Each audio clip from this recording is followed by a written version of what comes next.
We live in a world where the grass is still green and the clouds, at least some of them, are still clean.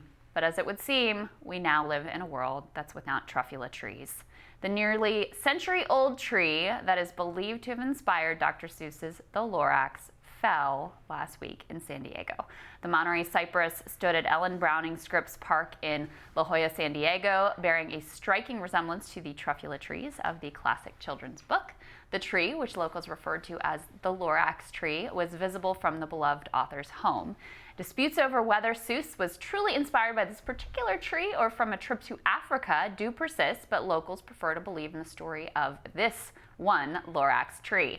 The book was written mainly as a response to development Dr. Seuss felt was harming his neighborhood and is considered his personal favorite. The tree's estimated age was between 80 and 100 years old. It was reportedly in good health aside from termites. Remains unclear why it fell. Well, just another sign of the times, Saagar. If somebody chopped it down, there's going to be hell to pay. That's all. Oh yeah. This was I actually love this story. It's very like anti-capitalist. Oh really? Oh yeah. It's great. You would probably like it. Yeah. I was probably read it as a child. I just truly do not remember it. I have probably read this book to my oldest daughter, who's now 11, but when she was little, I read it to her probably 1,000 times. I used to have the entire thing memorized. It's a little long to have to read to your kid every night, but it is a wonderful story. Well, great. What else? Aliens. That was the subject of a recent classified briefing for a group of senators, including Senator Mark Warner, the vice chair of the Senate Intelligence Committee. Well, not aliens specifically, but UFOs, specifically a number of encounters by the U.S. Navy with unidentified aircraft. Interest in what some refer to as the unidentified aerial phenomenon has grown dramatically since it was revealed in 2017 that the Pentagon had set up a program to study UFOs at the request of then Senator Harry Reid of Nevada. Just last week, the president acknowledged he'd been briefed on the subject during an interview with ABC's George Stephanopoulos, but the president said he didn't really believe in the existence of UFOs. A spokesperson for Senator Warner issued a statement saying, quote, "If naval pilots are running into unexplained interference in the air, that's a safety concern Senator Warner believes we need to get to the bottom of." Your thoughts, sir?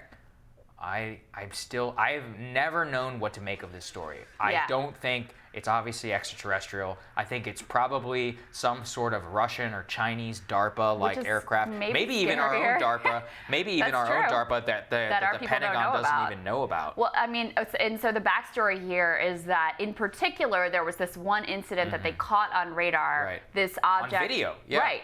This object flying in a way that really doesn't fit with the way that we know that aircraft can fly. Right. And then there have also been reports of pilots encountering strange, unidentified flying objects in other situations as well, which is why they started to talk about it and give them a actual system for how to report these occurrences, because before they were worried like you can sound like you're kind of crazy or losing it if you reported some of this stuff, so they're trying to formalize a process so that pilots can report when they come across these things. I'll always think of it as there's always a nefarious terrestrial explanation before we go extraterrestrial. That is probably true. Unfortunately. Probably true. Next week on Rising, we'll update you on the race for 5G technology in the U.S. and how our recent actions against Chinese tech company Huawei have impacted that. And we'll, of course, follow the latest developments on Iran and on the 2020 campaign trail. Debate week next week. That's going to be fun. Have a fabulous weekend, and we will see you Monday. See you Monday.